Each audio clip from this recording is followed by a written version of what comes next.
Hi, welcome. Hi, thanks for having me. Dude, okay, so I didn't want to say your name wrong. That's why I haven't said your name since you've been here. I just been saying, hi, hey, how you doing? Just avoiding it. So how do I pronounce your name? It's Kehlani. Kehlani. Yes. Where are you from? I'm from North Oakland, Okay. born and raised. So, How about your ethnicity? You're gorgeous. thank you. I'm black, white, Native American, and Spanish, and like this much Filipino way in the cut somewhere. Wow. So you have everything. Yeah. You can take everybody in. This is good. This Yeah. is like real diverse. Where were your parents? Like, Yeah. explain that a little bit more. Well, my parents are like Bonnie and Clyde in the easiest way to say it. My pops passed when I was like 1, and my mom's been a drug addict my whole life. So I was really lucky to have somebody to step up because I was born, like really premature, really sick, on drugs. I had to go through withdrawals as like a baby, and then had to go into foster care for a second because Damn. nobody could claim me, because my mom had to dip to jail after she had me. So, yeah, I don't know. My auntie saved Stepped my up? life, and she quit college to raise Wow. me. She was going to become like a court reporter. She just was about to make bread, like nobody in my family really went to college except for like a couple, like my uncle, maybe my mom for like 2 seconds of her life. And yeah, so she gave up everything and had me in her house and forever. Ah, that's And beautiful, man. she's awesome. So Having Nick Cannon in your corner has been very helpful for you. yeah. Did you ever ask him questions about Mariah Carey, like how she hit those high notes? I mean, did you ever ask those? I mean, I feel like I would have been like, hey, so can she like call me and like we can talk music? Like, did you ever have a chance to talk to him about that? I mean, I was always the type of person who was just kind of like respectful of like, Yeah. that's your wife. And although I'm like a super geeked out fan, I was gonna say, I'm gonna let y'all rock because that's y'all. And I feel like he gets those questions from everybody in the world. So I just didn't want to be that extra person that's always bugging about that. But he said she liked my music and she heard me sing and she liked my voice. And I got to, she shot this NBC special at their house where she invited a bunch of their family and they got to like watch her do like a little private performance. And that was just like made my life because, she sang live. So it was more just being in her presence. But yeah, I let them rock. That's them. but that's awesome though that she heard your music. Yeah, changed my life. Are you in a relationship? I'm not. I'm really focused on myself. I realize I'm 19 years old and this is not bae time. To quote my friends, it's not bae time. It's hard when you're my age and people expect you to have this kind of like focus maintained. Yeah. Like you can have this like certain level of focus to where you can just do a million things at one time. But right now, music it requires everything. And it's something that it doesn't make me lonely. Yeah. If it fulfills the feeling of whatever most people need to accomplish with somebody else. So I don't know. I've enjoyed it, and I'm surrounded by people that love me and support me, and I live with amazing roommates. Are you open to going out on dates? Yeah, I like dates. To be Dates honest, are nice. It's Yeah. funny. Like I haven't been on too many dates in my life. Maybe like 3 or 4. Like not on some like, can I take you somewhere? Let's go do something. I think because like the newer generation, they're not really on that. They're just like, yo, let's meet up, let's smoke, let's do this. Like you want to go chill here? You want to go to my homie house? Yeah. Like like that. I've been on like maybe 3 formal. Like okay, let me take you out somewhere. So I don't know. I mean. If I'm having fun and you're having fun, I really don't see an issue. So Well, no, we're not going to say that because I don't want guys to think that they shouldn't take you out and they're like, "Oh, just come yes, over and take me smoke." out. We Jeez. need. I'm not going to your damn homie it. house. Exactly. No, we're not going to kick it in the car tonight. Okay, I'm sorry, we're not going to do this. So we had a couple, tweets and asking like, do you like guys? You like girls? Girls are kind of, they like you a lot. They want to know, do you date girls?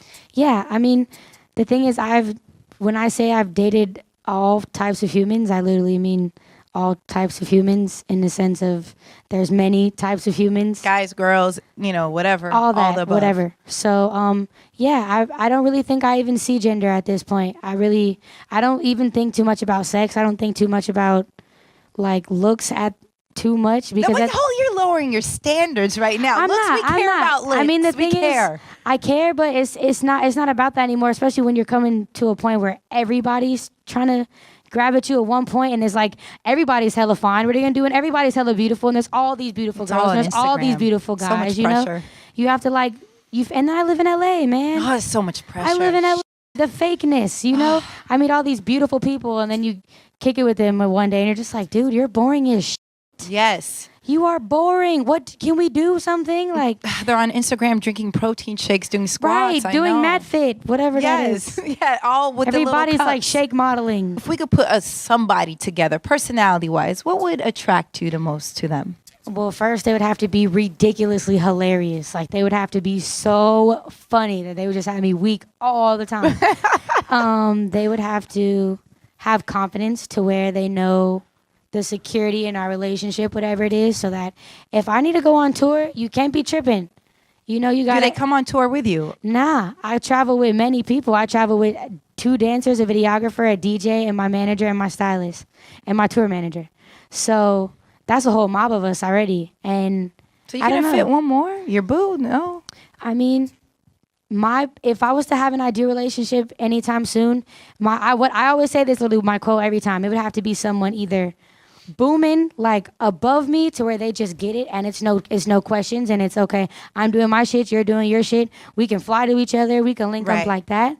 Or somebody that's completely low key, less than 300 followers on Instagram, doesn't want anything to do with music, has a regular job, does like wants nothing to do with my anything, you know, except for being in a relationship with me. So it's one or the other. I don't think I'm gonna date anybody anytime soon that's like coming up at the same time as me, or like, I don't know. It's on the underground tip, because then feelings come into play, and then like, people, jealousy and movement, and you don't want to have to outshine them. Exactly. And you know how that is. Oh man, but the worst is with a guy, because guys, I hate to say, guys are guys are the worst. I hate to say it, man. They're very insecure when you're doing your thing, and you know, if it's they have a pride thing. It is a pride thing, especially if they're making music at the same time. You're doing it right here. We got goodies. So tell us about Cloud 19. Cloud 19 is my first mixtape that I dropped recently, about a couple months ago. And I don't know, I just really wanted to, it was my first project. So I really wanted to give people a whole collection of something for me, something that wasn't what I consider to be really popular right now, which is this whole like fake depressed, you know, really sad boy. Like, Kehlani, stop talking about Drake like this. I don't appreciate Drake, it. I love you. I'm kidding. I love Drake. Everyone sorry. is emo right now. I can't. I don't even think it's emo. I think I'm literally talking about like there's like a trendy depression, literally that's like blatant trendy depression, rather than like just connecting to feelings, which I think is what Drake does, is connect to emotion and make emotional music. But I just wanted to make something that was showing people that it's okay to be happy, and no matter like where you're from and whatever you went through, it's okay to feel like that, you know, because I'm from Oakland, you know, and I have a crazy life story, and I'm out here trying to, you know, rather than sit in it, I try to turn all the stories into a learning experience, rather than like my heartbreak songs are more, well, that like, you're tight, like you got it on your own type stuff, rather than, oh my God, I'm so heartbroken, like I want to kill myself, like what am I gonna do? Isn't that the worst? Like cut it out. Exactly. So I don't know. I feel like, that's what Cloud 19 is. It was just a project that was just from pure emotion and pure feeling and just wanting to say something important and leaving people with the message, rather than just, here's a bunch of tracks I threw together. Who do you want to work with? Like really bad, if you had to pick 3 people. If I could like make like some outrageous requests. 3. Like, you get 3 outrageous requests. Maybe Andre 3000. Nice. Stevie Wonder. That's a good one. One more. Maybe. This is so hard. It's the last one. It's the last one. You're putting it in the universe. Just remember this. And I hate to say it, most of the time when things are said during my interview, they come true. So careful. Maybe Pharrell. And Pharrell? Pharrell. That would be over real cool. Our fucking lamb? Over our mother? How could you do this? I'm kidding. That's fine. Mariah is a bonus. Well, I'll put number 4 in there for you. Mariah okay, Mariah Carey, yes. So as a mushball, if you had to pick between, like, let's say going out on a nice date with like Iggy Azalea or Nicki Minaj, who would you go on a date with? Oh my gosh, that's so wild. I like your smile though. When I asked you, you're like, I don't know if this is like weird of me to say, but I'm pretty upfront with it. But I don't like white girls. So we're gonna go with Nikki. Definitely Nikki. Nikki. Okay. I'm curious. Okay. So how about let's say Nicki Minaj or like J-Lo? J-Lo, I love Latins. What? Yeah, so we're finding out your weakness right now. This is good. Okay, Yes, so J-Lo. J-Lo, okay. All right, hey, okay, how about Rihanna or J-Lo? Still J-Lo. Okay. Is Rihanna like a bad one to you? Oh, I love her. Yeah, I think Definitely. Rihanna would be fun. Everyone loves Rihanna, but J-Lo's just classic, J-Lo, man. it's What? She's classic. J-Lo. Like, how could you top J-Lo? So how about like guys, like, Trey Songz or Chris Brown? Who would you rather go on a date with? Probably Chris Brown because he paints. Yeah. So it'd be like, You guys can paint. there's a lot of dynamics, He's like kind of this artist who's like does a bunch of other stuff too. So it's a lot to get into, I guess. Okay, so how about Chris Brown or Drake? This is a date. This isn't like, Drake. I'd probably ask a lot of musical questions just because his creative process is so interesting. So I'd probably just be like, dude, music. What's up, man? Yeah. Like, spill it. What's the details? How do you do this? Came up from nothing, had to start hustling, had to be something, you just had to be stunting. Mad at his mama cause she couldn't buy Jordans. His mama was poor, yeah, she could never afford it.